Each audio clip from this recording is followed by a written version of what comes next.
भारत में एक ऐसी जगह है जहाँ तीनों समंदर एक साथ मिलते हैं। एक ऐसी जगह जहाँ सूर्योदय और सूर्यास्त दोनों ही समंदर के ऊपर देखे जा सकते हैं। एक ऐसी मंदिर जहाँ एक देवी सदियों से तपस्या कर रही है। इस अद्भुत स्थान की नाम है कन्याकुमारी टेम्पल।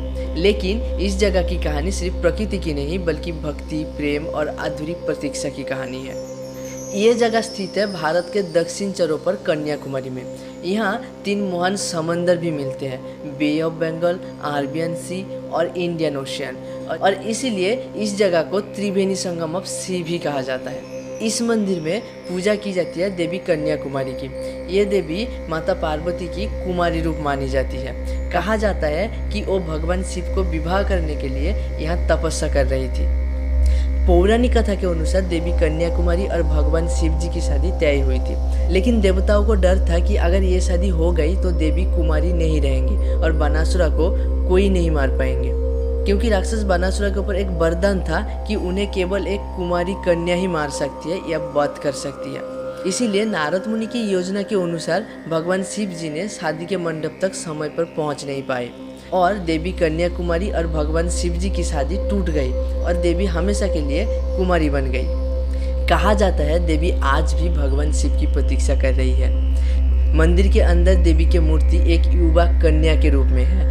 उनकी आंखों में एक अजीब सा शांति और प्रतीक्षा दिखाई देती है। इस मंदिर की एक और रहस्यमय बात है देवी की नौथ यानी नोच रिंग। कहा जाता है कि ये नौथ इतनी चमत्कार है कि समंदर में जहाज़ों को गलत दिशा में ले जाती है, इसीलिए कई बार समंदर की और वाले द्वार को बंद रखा जाता है। कन्याकुमारी टेम्पल सिर्फ एक मंदिर नहीं, ये एक ऐसा स्थान है जहाँ प्रकृति और आध्यात्मिकता का संगम होता है। तीनों समंदर का मिलन जीवन के तीनों पहलुओं का प्रतीक माना जाता है, शरीर, मन और आत्मा का। कन्याकुमारी का महत्व और भी बढ़ जाता है जब हम सोचते हैं स्वामी विवेकानंद को।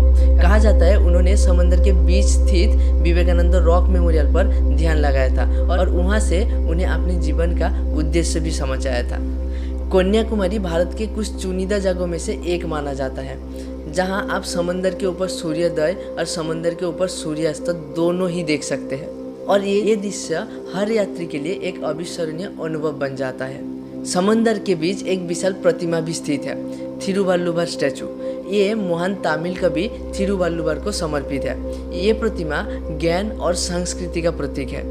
जब आप कन्याकुमारी के तट पर खड़े होते हैं तो लहरों की आवाज़ और मंदिर की घंटियाँ एक साथ मिलकर एक अद्भुत अनुभव देती है, जहाँ खड़े होकर आपको महसूस होता है कि आप भारत के अंतिम चौर पर खड़े हैं। कन्याकुमारी टेम्पल हमें बहुत गहरा संदेश देता है कि जीवन में हर चीज़ पूरी नहीं होती, लेकिन अधूरी चीज़ भी सुंदर और पवित्र हो सकती है। कन्याकुमारी टेम्पल सिर्फ एक मंदिर नहीं है, ये एक भावना है प्रतीक्षा की, भक्ति की और आत्मिक शांति की, जहाँ समंदर की लहरें हमें याद दिलाती है कि ये जीवन भी एक निरंतर यात्रा है। अगर आपको भारत के ऐसे रहस्यमय और आध्यात्मिक स्थानों के बारे में जानना पसंद है तो इस वीडियो को लाइक करें, शेयर करें और चैनल को सब्सक्राइब जरूर करें, क्योंकि हम साथ मिलकर खोजने वाले हैं भारत के सबसे रहस्यमय और सुंदर यात्राओं को। नमस्कारम, ओम नमः शिवाय।